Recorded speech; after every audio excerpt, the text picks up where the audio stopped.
Welcome and welcome back, everybody. Tabletop Toki here, and in today's video, we'll be doing a solo preview of Glass Garden from PaRTy Games. During the course of the playthrough, I'll give a tutorial about how the game is played, and be sure you stick around for the end of the video where I share my thoughts about the game in general. A huge shout out to PaRTy Games for providing a copy of Glass Garden for preview here today, and since it is a preview copy, all components and rules are subject to change for the final release. But without further ado, let's get started. Here we have a game of Glass Garden set up and ready to play. Over the course of the game, we'll be growing our various plants and flipping them over to their succulent side, trying to create the most beautiful terrarium possible. For setup, we're going to start by placing out the 6 jar cards, 3 on the left, 3 on the right, on their dark side. Then we're going to select a critter of our choice and place it in the leftmost column in the center row with the arrows facing to the right. We'll then shuffle up all of our solo cards and put them in the center row. During the course of each round, we'll be taking 2 actions, growing our succulents, taking damage, and advancing our critter. The 2 actions that we can take are always to move a soil card either up or down 1 slot, or to move it in the direction facing on the critter as many slots over as we want. So for example, this card could move to anywhere in our line, and all the cards would shift down to fill those columns. After we've taken 2 actions, then we'll grow succulents. What we're looking to do is create fertile zones, which means the 3 adjacent soils on a particular line. So it could be 1, 2, 3, or 1, 2, 3. The cards can be in whichever configuration as long as they are neighboring, meaning that they are in successive columns, whereas cards that are adjacent have to be in the same row and in nearby columns. If we have 3 of the same matching symbol, then we will grow that particular succulent based on its grow requirements and flip it over.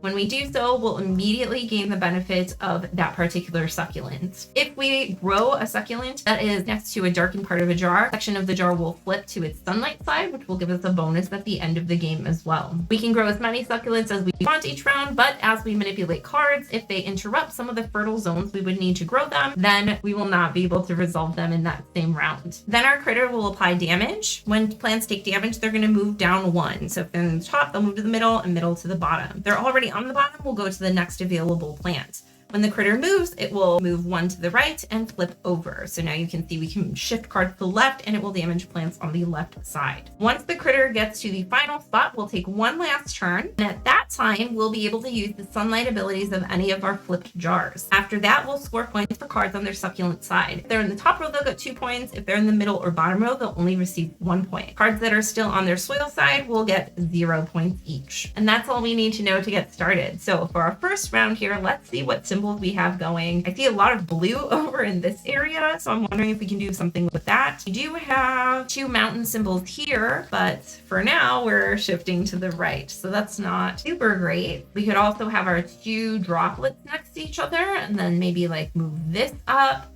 for a future round. We could get that going. We could also move this box over. That's what we're gonna do. Okay, so we're gonna move this box all the way over here, I believe.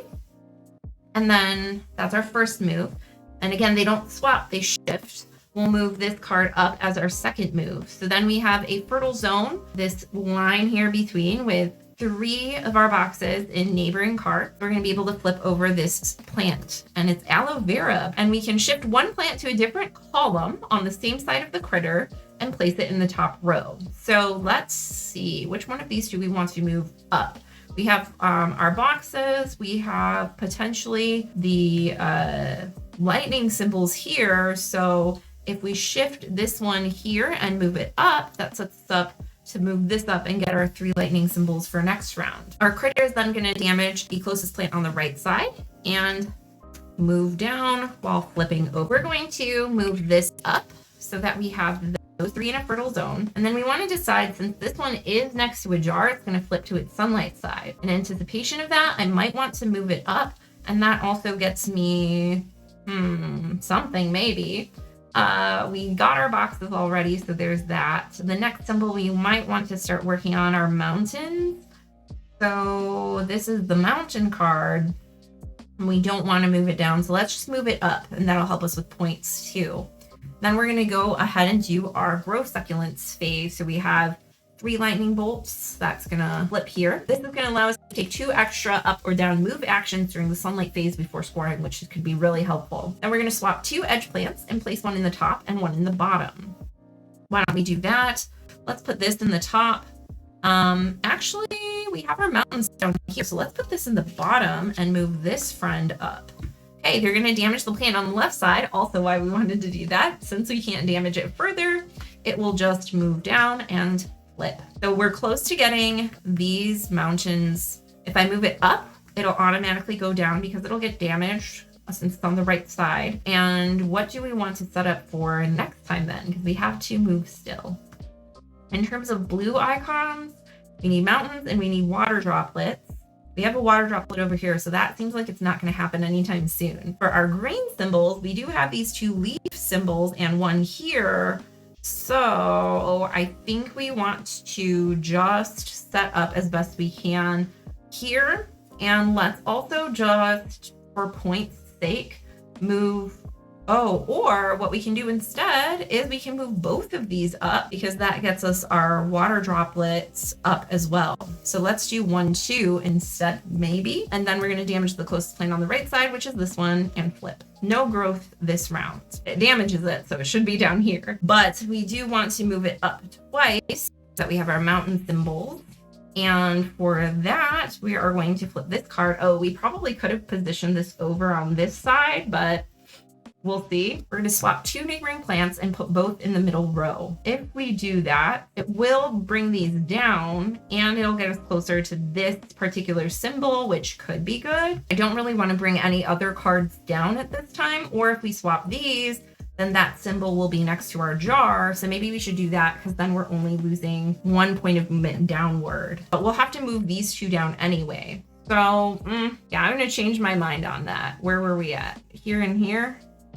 So we'll swap these 2 and move them down because we have to get them with that 3rd symbol up here anyway. It's just not going to work out if they're at the very top. And then we're going to damage the closest plant on the left side, which is this one. Oh, that's less good than what I was planning, but it's fine. Nobody panic. Okay, so if we move this up and this up, then this plant will grow. So we have boom, boom.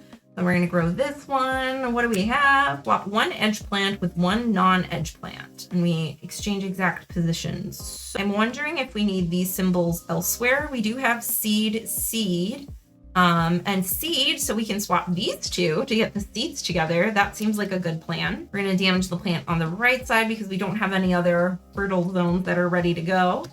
And this is going to move and flip. Okay, we're just over halfway. So our next goal was the seed cards, I think. The other ones we're looking for are these like little grassy leaves, but I don't think we have the symbols for that yet, or our water droplets, which were split on sides of the critter. It's important to note that you can't shift cards past the critter. They have to stay on their own side. So we'll do 1, 2, and next round we'll move this down. Gonna damage the plant on the left side and move, and then we can do boom like that as 1, and then for 2, oh, if we could have moved this all the way down, we could have flipped another jar. We missed that last round. Instead we moved those up. We have 1, 2, 3. That was 1 move, I think. And let's move this down because if we can flip it, we want to get that jar going as well. Or let's see, what other symbols do we need? Water droplets, which we have 1, 2, and 3. So do we want to shift some of those down? I don't think so. We also need these little, I don't know what they are. They remind me of Sudowoodo, that Pokemon. And we do have 1 here as well as 1 here, but we can't move past the critter. So I think, yeah, our best bet is to just try to position to get more points. So maybe we'll move this up instead. Okay, so we have 1, 2, 3. This is going to flip, and it says swap 2 plants in different rows, exchange exact positions. I'm not even going to try to pronounce that, although the plant looks very nice. Let's see, we want to set up for leaves or little Sudowoodo bubbles or drops. We have drop, drop, drop. So if we swap these 2, they'll be next to each other, but then we have that issue of having to move down and move up. Our other option is to go for a little Sudowoodo here, and then we have another little Sudowoodo here. Unfortunately, we have to grow this first, so I think we have to go for leaves, which is this one and this one. And where's the other one? Oh, is it on the back of the water droplet card? Yep, so we do have to go for water drops. Yikes. So I guess we're swapping exactly these two in different rows though. Oh no, these are in the same row. So instead, that's not great. Maybe we can swap these two.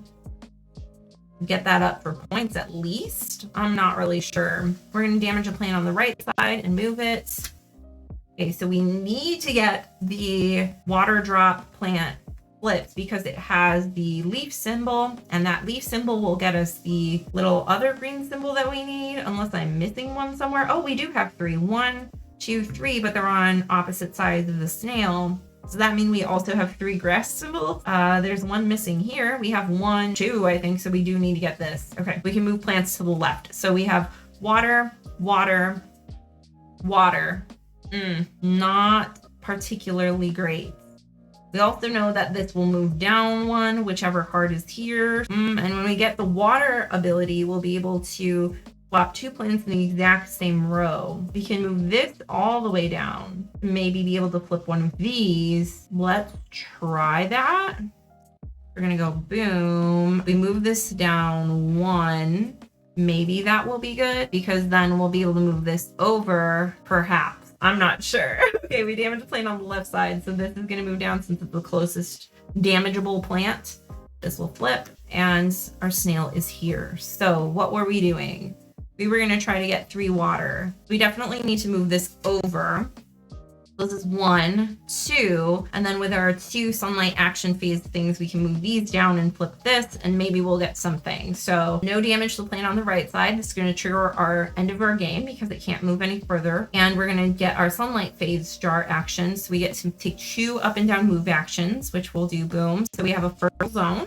We'll grow this card, and we're going to swap 2 plants in the exact same row. Does that even possibly remotely set us up for anything good? I don't believe so, but we can try. We do need grass or like our little pseudo-wudos. Those are not going to be able to be near each other, unfortunately. Oh, but this does flip too. So we'll have 1 up and down movements. If we swap these 2, that doesn't help us. The other pseudo-wudo is there. So let's look at grass then. If we have this, and this, they're kind of maybe close-ish. And where's our other grass one? Here. Unfortunately, I don't think we'll be able to get them all 3 next to each other in order to get 1 more growth. Yeah, the trick is that this has the 4th symbol and this has the 4th symbol. So if we move this and swap it with this one, we're like that, and then we have 1 more move action, which we could move this up using the glass jar, but unfortunately, they're not neighboring, so we don't get that last flip, which is fine. All right, so then we're going to move on to scoring. So we have 1, 2, 3, 4, 5, 6, 7, 8, 9, 10 points. And again, our cards down here do not score since they are not flipped over to their succulent side. And based on a score of 10 points, we are a novice planter. So not bad for one of our first plays here, but definitely some room for improvement. So there you have it. That is a solo preview of Glass Garden. I'll start by saying, y'all know I love Quancha Moria art. So to see him doing a collaboration with Roshni Patel and Buttonshy on this title is just amazing. And speaking of the art, the overall presentation and theme of this one just really tickle my fancy. I love the idea of a micro game creating a micro ecosystem in this little glass bottle. We've been seeing an uptick in a lot of games about nature and plants and animals, so I love the spin on that, where this is just a little terrarium, and instead of a wide variety of like forest creatures, you have your little bugs. It's just really endearing and presents nature in kind of a whole new way. I love the mechanics and the idea of manipulating around your plants to create those fertile zones. Puzzly games are one of my go-to, especially when thinking about playing solo. With this one, there are some setups that are just more optimal, so the varying levels of difficulty, although I have not had time to play them each ad nauseum yet, seem like they would be fairly dependent on that as well. From play to play, you do start to notice patterns though, since each of the plants requires a specific set of 3 icons. There are definitely certain plants that you want to go for early game because then they flip and give you more icons and flexibility to get some of the green plants, for example. So there is that to keep in mind. I think my partner said it best when they they weighted it similar to a Rubik's Cube, where you get your starting layout. Sometimes you're really set up for success, and sometimes you really have to manipulate your way around. But there are set patterns and certain key things that you're looking to do first so that you can proceed with other actions later. For some people, that might be really awesome because you can just kind of speed through once you see your starting layout and know which kinds of plants you're going for. For some people, that may be a turnoff in terms of replayability. It really just depends on your personal preference and how much you think you will be playing the game and your aptitude for that kind of thinking in terms of like patterns and algorithms. Overall, I do think that the mechanics are really solid. And again, I love the art, theme, and presentation of this one. So if any or all of that sounds good to you, be sure to check out Glass Garden from Button Shy Games. And that's all the time we have for today. If you enjoyed the video, I would super appreciate it if you give the video a like. And if you haven't already, we would love to have you as part of our community. So you can subscribe down below. You can also join our community Discord for fun community challenges and to just hang out and talk more about games. Thanks so much as always for joining me, and I'll see you next time. Bye.